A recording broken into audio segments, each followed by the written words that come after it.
Joined by linebacker, Buckeye captain, I should say former Buckeye captain. Cody, you're now an NFL draft prospect. How's the process been going so far? It's been awesome. It's a dream come true, really. I'm just so happy I could be here and be a part of this great tradition and everything. So I'm just so honored to be here.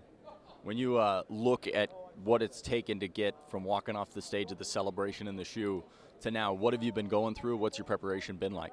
Yeah, it's been all type of combine training, pro day stuff, getting ready, get your body ready. But a lot of it's been recovery, just making sure all the bruises and nicks, they all got healed up. And, really that's just what the past couple of weeks have been going. Obviously, you're a guy that's been a leader for the team for so many. How much do you hope that translates to the NFL? And this week, how do you try to show that to teams to make sure they know that's the kind of guy they're getting? Yeah, I always want to be a leader, no matter where I go. I mean, you can be a leader from behind and be the young guy on the group, but I think I can always step into a room and try to assert myself just as a leadership and as a person who does the right thing and can preach that he does the right thing and then makes the other people feel like he's reliable and trustworthy. So I think that's my biggest goal, just to make sure these coaches and organizations can trust me and do my job. We saw you really come on this year and turn a lot of heads when it came not just to your leadership, but also just being one of the leaders and tackles on this team. What do you hope that an NFL team thinks of when they hear the name Cody Simon? Yeah, I hope they think that I'm a great linebacker, someone who's going to do his job at all times. He's going to be around the ball at every play. I love the game. I love playing football, and I think they love guys who love ball. So that's my goal. Hope I leave that impression on them and do my job.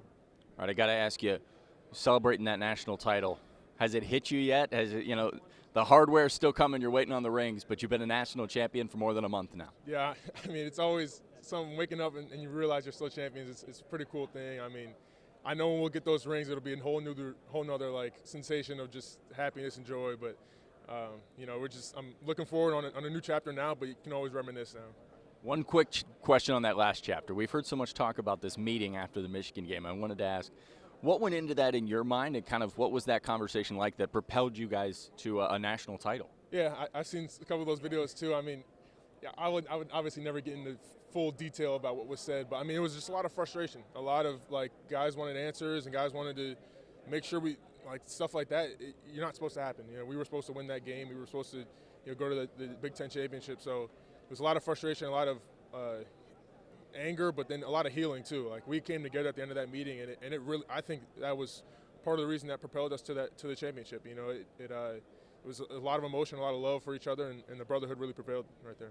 All right, so now you're on to the NFL. What would it mean to hear Cody Simon on draft week? Yeah, I mean, that's a dream come true. I ever since I was a young kid, I'm probably like 5 or 6 years old, just waiting to hear your name, and I'm just so honored to be here.